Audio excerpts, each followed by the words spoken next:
As a longtime fan of the Pokemon trading card game, and a fan of its new mobile counterpart game, TCG Pocket, there's a lot of cards this game could benefit from taking straight from its big sister. Here's 3 cards Pocket needs from the Pokemon trading card game. Number 3 on my list is Memory Capsule.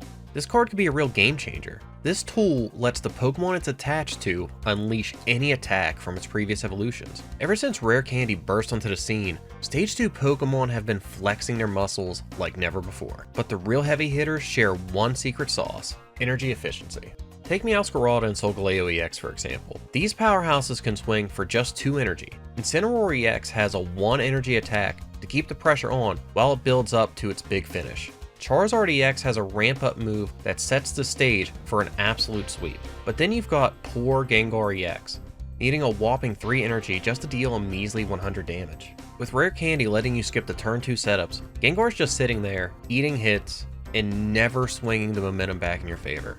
Now imagine a world where Memory Capsule flips the script. Picture Clodsire EX channeling Wooper's poison attack to make use of its own finisher the following turn. Or Dragonite actually throwing punches instead of hiding on the bench, praying for 4 energy to finally show up. And Gengar EX could finally do something besides tanking damage like a punching bag. Heck, maybe someone would dust off Lucario EX and give it a spin if it could actually attack on turn 2. And consider this, Memory Capsule could breathe new life into those forgotten middle stage Pokemon. Rare Candy makes it tempting to skip those middle evolutions, but what if you could tap into their moves? Imagine Beedrill EX paralyzing foes with Kakuna's Strength Shot, or Rampardos opting for Cranidos' quick 50 damage jab instead of eating recoil from its own attacks. This card opens up a treasure trove of deck building possibilities, shaking up the meta and making every evolution stage a force to be reckoned with. Number 2 is Experience Share, and yes, it's another tool card, but I think it can make a big impact in Pocket. Don't worry dudes, I swear number 1 isn't another tool card. Picture this. When your active Pokemon gets blasted by an opponent's attack and hits the KO pile, Experience Share allows you to move 1 energy from that fallen Pokemon to the one this card's attached to. How clutch is that? We've all been there.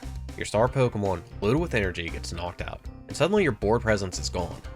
Your new attacker needs a mountain of energy, but you're stuck with just 1 attachment for the turn. Game over, right? Not with Experience Share. This card turns your heavy energy hitters into a legit Plan B, ready to step up when Plan A gets wrecked. Pokemon Pocket already toyed with this concept with Hansimian EX, but it's locked to fighting energy. Its attack is passable at best, and fighting decks have way better options. Experience Share takes that idea, cranks it up, and says, why limit this? It works with any Pokemon type, giving you the freedom to keep the energy flowing no matter your deck's flavor. Right now, the tool card meta is dominated by 2 cards, Giant's Cape and Rocky Helmet.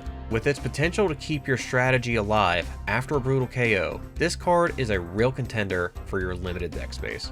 It could be a game changer for the meta, making every energy attachment count and keeping the pressure on. Now I don't know about you, but I always look forward to a card that competes for deck space and challenges your deck building ability, which is exactly what I think this card would do. The number 1 card I'm dying to see in Pokemon Pocket is the legendary Ultra Ball.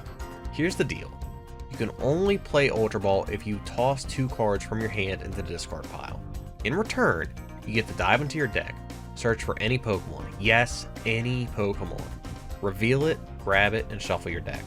Unlike the random nature of Pokeball, fishing for a basic Pokemon, Ultra Ball is a bullseye hitter, letting you grab exactly the Pokemon you need to turn the tide. But wait, I hear you shouting, isn't that way too OP?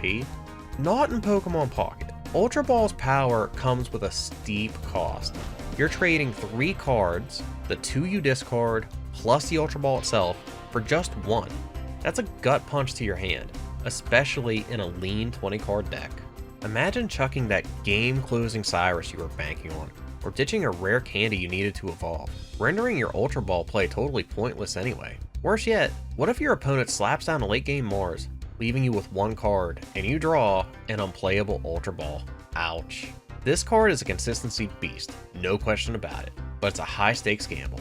Every time you play it, you're weighing the thrill of snagging your perfect Pokemon against the pain of torching a precious resource. Trying to walk this risk-reward tightrope makes Ultra Ball an interesting inclusion into the game and further promotes the idea of challenging deck building. So what did you think of the video? What cards would you like to see in Pocket?